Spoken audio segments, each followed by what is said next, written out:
সুপ্রিয় স্টুডেন্ট, আপনাদের প্রত্যেককে ওয়েলকাম আমার YouTube channel A to Z learning জোনে। আজকের ভিডিওতে যে গুরুত্বপূর্ণ বিষয়টি আমি আলোচনা করতে চলেছি, আপনাদের মধ্যে অনেকে আছেন যারা গ্র্যাজুয়েশন পাস আউট করে কল্যাণী ইউনিভার্সিটিতে ডিস্টেন্স থেকে পিজি কোর্স করতে চাইছেন। আপনারা ওয়েট করছেন যে কোন মাসে বা কবে নাগাদ আপনাদের পিজি কোর্সের যে অ্যাডমিশনের জন্য ভর্তির বিজ্ঞপ্তি প্রকাশিত করবে, অর্থাৎ ভর্তির প্রক্রিয়া কোন মাস নাগাদ শুরু হতে চলেছে, এই বিষয়টার জন্য আপনারা এখনো আগ্রহ প্রকাশ করছেন। আচ্ছা, এই বিষয়টা কিন্তু আপনাদেরকে আজকে জানানো হবে ভিডিওতে, তাই ভিডিওতে শেষ পর্যন্ত দেখুন, স্কিপ করবেন না। এবং যারা নতুন আসছেন চ্যানেলটিতে, অবশ্যই চ্যানেলটিকে সাবস্ক্রাইব রাখতে ভুলবেন না এবং অবশ্যই বেশি বেশি করে লাইক এবং শেয়ার করবেন। দেখুন, যারা ওয়েট করছেন যে কল্যাণী ইউনিভার্সিটি থেকে ডিস্টেন্সে পিজি কোর্স করবেন, তাদের বলে রাখি আপনাদের কিন্তু ভর্তির বিজ্ঞপ্তি প্রকাশ খুব শিগগিরই করবে এবং কোন মাস নাগাদ আপনাদের করতে পারে সেটা কিন্তু আজকে আমি এই ভিডিও লাস্টে জানাবো। এবং তার আগে কয়েকটি গুরুত্বপূর্ণ বিষয় আপনাদেরকে বলে রাখি যে এই কল্যাণী ইউনিভার্সিটি থেকে পিজি কোর্স করতে গেলে কোন কোন সাবজেক্টে আপনারা পিজি কোর্স করতে পারবেন এবং কত টাকা ফিজ লাগবে, অর্থাৎ কত টাকা খরচ হবে, এবং সেই সাথে আপনাদের কি এলিজিবিলিটি ক্রাইটেরিয়া আছে, কি পাস হতে হবে, অর্থাৎ কত মার্কস পেতে হবে, এই সমস্ত বিষয়, কটা সিট ক্যাপাসিটি আছে, এই সমস্ত বিষয় কিন্তু আজকে ভিডিওতে আমি জানাতে চলেছি।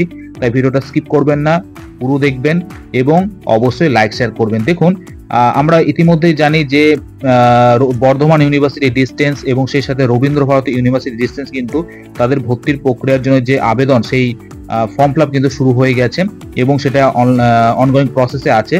কিন্তু এখনো পর্যন্ত কল্যাণ ইউনিভার্সিটি এবং নেতাজি সুভাষ ওপেন ইউনিভার্সিটি কিন্তু কোনো রকম ভাবে তাদের ভর্তির বিজ্ঞপ্তি প্রকাশ করেনি এবং সেটা নিয়ে অনেকের মধ্যে সংশয় আছে যে কোন মাস নাগাদ এই বিজ্ঞপ্তি প্রকাশিত করবে। তাই আজকের ভিডিওতে আমি যে বিষয়টা আপনাদের জানাবো যে কল্যাণী ইউনিভার্সিটিতে যারা ডিস্টেন্সে পিজি কোর্স করতে চাইছেন তাদের কোন মাস নাগাদ ভর্তির বিজ্ঞপ্তি প্রকাশিত হতে পারে সেটা জানাবো, এবং তার আগে কি কি বিষয় আপনি এখানে পিজি কোর্স করতে পারবেন সেটা জানাবো, এবং তারপর কত টাকা ফিজ এবং কি আপনার এলিজিবিলিটি ক্রাইটেরিয়া আছে সেগুলো জানাবো। প্রথমে বলে রাখি, এখানে যারা এমএ করতে চাইছেন, অর্থাৎ যারা মাস্টার ইন আর্টস করতে চাইছেন, সেক্ষেত্রে বলে রাখি আপনাদের বেঙ্গলি, ইংলিশ, হিস্ট্রি এবং এডুকেশন, এই চারটে সাবজেক্ট কিন্তু আপনাদের আছে।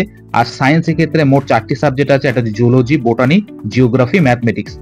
টোটাল চারটে হচ্ছে আপনার আর্টসের সাবজেক্ট এবং টোটাল চারটে হচ্ছে আপনাদের সায়েন্সের সাবজেক্ট।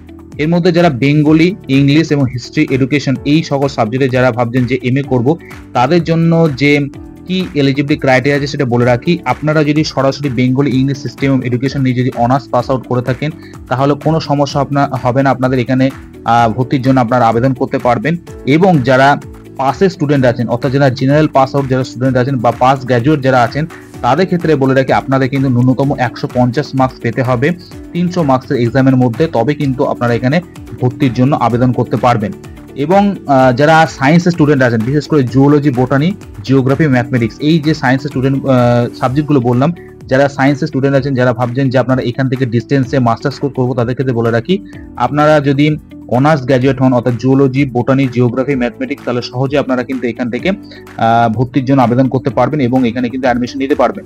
এবং যারা পাসের স্টুডেন্ট আছেন, অর্থাৎ যারা জেনারেল বা পাস গ্র্যাজুয়েট যারা স্টুডেন্ট আছে, তাদের ক্ষেত্রে বলে রাখি আপনাদের একই রকম 300 মার্কসের যে পাসের সাবজেক্ট যদি থাকে, এই জুওলজি, বোটানি, জিওগ্রাফি, ম্যাথমেটিক্স, 300-এর মধ্যে যদি আপনারা 150 মার্কস পেয়ে থাকেন তবে কিন্তু এখানে আপনারা আবেদন করতে পারবেন। তার আগে সবথেকে গুরুত্বপূর্ণ বিষয় এইটাই যে যারা অনার্সের স্টুডেন্ট থাকবেন তাদের কিন্তু ফার্স্ট প্রায়োরিটি দেওয়া হবে। তারপরে ভর্তি হয়ে যাওয়ার পর যদি কোনো রকমভাবে সিট ক্যাপাসিটি যদি থাকে বা সিট যদি ফাঁকা থাকে, সেক্ষেত্রে কিন্তু যারা জেনারেল পাসের যারা স্টুডেন্ট আছেন বা পাসের সাবজেক্ট হিসেবে যারা এই সকল বিষয়গুলিতে যারা অ্যাডমিশন নিতে চাইছেন, তাদের ক্ষেত্রে কিন্তু তখন তাদের সুযোগ দেওয়া হবে অনার্সের স্টুডেন্ট অ্যাডমিশন নেওয়ার পর, অর্থাৎ অনার্সের যদি সিট ক্যাপাসিটি যদি থাকে অনার্সের স্টুডেন্ট নেওয়ার পর, সেই ক্ষেত্রে কিন্তু আপনাদেরকে তখন আপনাদের সুযোগ দেওয়া হবে ভর্তির জন্য।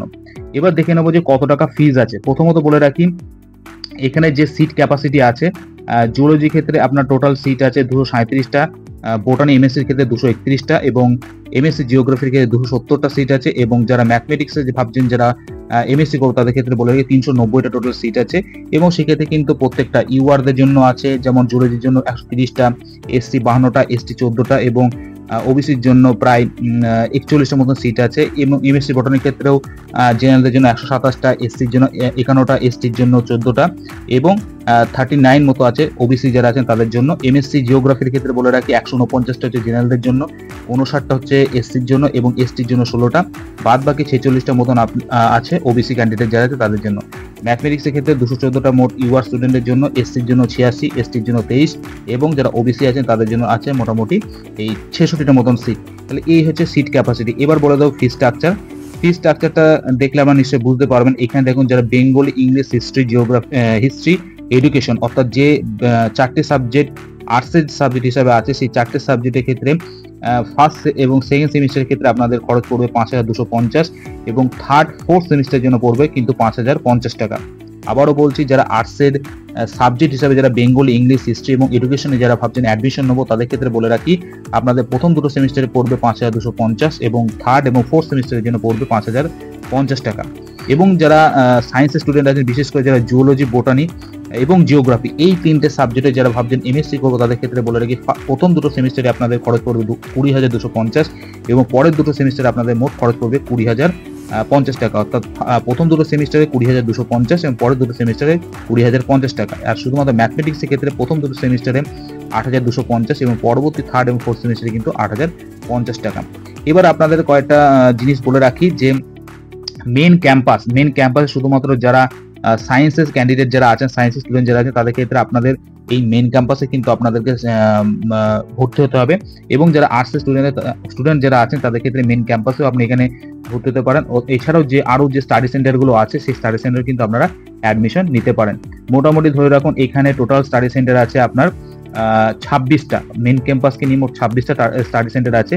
তো যে কোনো স্টাডি সেন্টারে যারা আর্টস নিয়ে ভর্তি হতে ভাবছেন, তারা কিন্তু এখান থেকে অ্যাডমিশন নিতে পারেন। তাহলে এই বিষয়টা আপনাদের জানালাম যে কত টাকা ফিস, কি এলিজিবিলিটি ক্রাইটেরিয়া আছে, কটা সিট আছে এবং কোন কোন স্টাডি সেন্টারে আপনার অ্যাডমিশন নিতে পারবেন, সেটা আপনাদের প্রসপেক্টাস যেটা আছে সেই প্রসপেক্টাস অনুযায়ী আপনারা দেখে নিতে পারবেন যে কোথায় কোথায় স্টাডি সেন্টার আছে।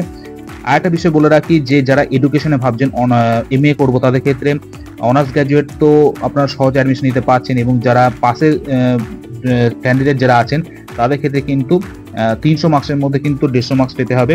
এবং এছাড়া অনেকে হয়তো আছেন যারা অন্য সাবজেক্টে আপনারা গ্র্যাজুয়েশন পাস আউট করেছেন কিন্তু এখন এডুকেশনে এমএ করতে চান, তাদের ক্ষেত্রে বলে রাখি আপনাদের যদি পাশে বিএড করা থাকে, সেক্ষেত্রে কিন্তু আপনাদের অ্যাডমিশন নিতে পারবেন অন্য সাবজেক্টে গ্র্যাজুয়েশন পাস আউট করলে। কিন্তু ভর্তির বিজ্ঞপ্তি প্রকাশিত করেছিল সেপ্টেম্বর মাসে এবং অক্টোবর মাস থেকে কিন্তু ভর্তির প্রক্রিয়া শুরু হয়েছিল।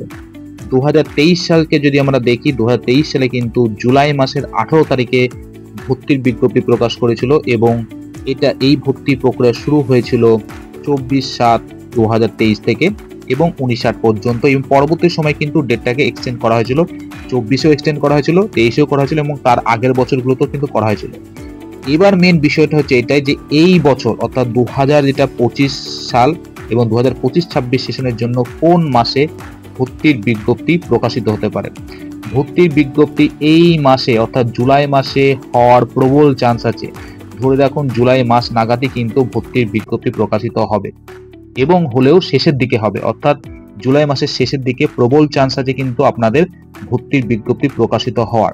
আর যদি নাও হয়, আপনাদের আগস্ট মাসে কিন্তু ভর্তির বিজ্ঞপ্তি প্রকাশিত হবে এবং এইটার জন্যই আপনারা ওয়েট করছেন যে কোন মাস নাগাদ আপনাদের ভর্তির বিজ্ঞপ্তি প্রকাশিত হতে পারে। জুলাই মাস ধরে রাখুন, জুলাই মাসের শেষের দিকে, নচেত আপনাদের আগস্ট মাস নাগাদ কিন্তু ভর্তির বিজ্ঞপ্তি প্রকাশিত হবে। এই বিষয়টাই আপনাদের জানানো ছিল। আশা করছি আপনারা ভিডিও শেষ পর্যন্ত দেখেছেন, তার জন্য অসংখ্য ধন্যবাদ। প্রত্যেকে চ্যানেলটিকে সাবস্ক্রাইব করে রাখুন যারা নতুন আসছেন এবং সঙ্গে থাকুন। প্রত্যেকে সুস্থ থাকুন, ভালো থাকুন, বাই।